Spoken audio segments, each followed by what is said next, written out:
In this lesson, we're going to cover the accessibility panel. As we develop Flash applications, it's always a good idea to keep in mind that some of our viewers may suffer from disabilities, such as visual impairment.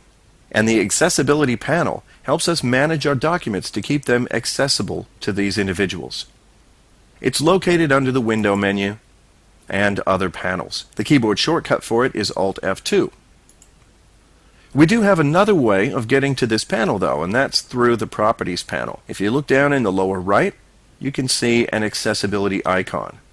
This icon may not always be visible though, and I'll explain why in a few minutes. For now, let's have a look at the panel itself. Now, most of the accessibility settings we make will either involve screen readers or keyboard navigation. Screen readers are used by people with visual impairments, and they read things out loud. Keyboard navigation might be used by someone with limited mobility. If they're not able to use a mouse, the keyboard is a lot easier.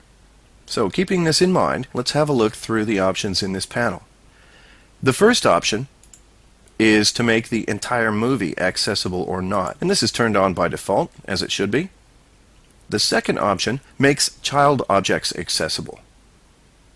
Now, it is possible to make your overall movie accessible, but nothing inside it accessible.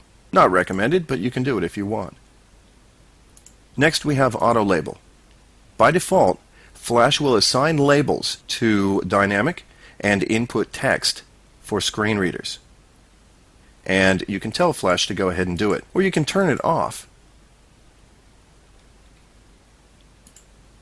Next, you can give your document a name and/or a description. And again, this is for screen readers, to let them know what your document is all about. Now, from this point onward, the accessibility panel works a little bit like a mini properties panel because it changes according to what you currently have selected. So I'll turn on a few things on my stage here. There are some things in Flash that you can make accessible and some things that you can't. For starters, basic drawn graphics cannot have accessibility options added to them. And Flash will tell you, current selection cannot have accessibility applied to it. However, some types of text can. The types of text that can have accessibility are dynamic and input. If we change this to static, it's no go.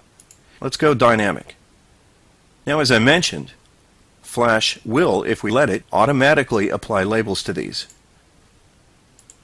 But we can put in a description if we like, and a tab index. Now, the tab index is for keyboard navigation. You may notice when you're looking at most web pages, if you repeatedly press the tab key, you'll step through the page. And that's what can happen in Flash as well. And you can index everything in the document. And of course, you can turn off accessibility for any object you like. Input text is a little bit different. You can add a name, which makes sense if you think about input text. And you can add a specific keyboard shortcut. Next, we have Movie Clip. And this is very similar. We can add a name, a description of it, a keyboard shortcut, and again, a tab index. We can make the object accessible or not, but in the case of a movie clip, we can also determine whether child objects are accessible or not, which again makes sense. If you think about how movie clips can be nested within each other, you could have a movie clip and not want to make everything inside it accessible. And finally, we have buttons. Again, we can assign a name, a description, a keyboard shortcut, and a tab index. Instances of graphic symbols cannot have accessibility applied to them, and we'll have a look at that by going inside this movie clip, because inside it is a graphic symbol. And as you see, we don't have these options. And back to the Properties panel, you'll notice that the accessibility icon is gone. When we return to the main movie and select the movie clip, it's back again. And all you need to do is click the button to go straight to the accessibility panel. And that's it for the accessibility panel in Flash 8.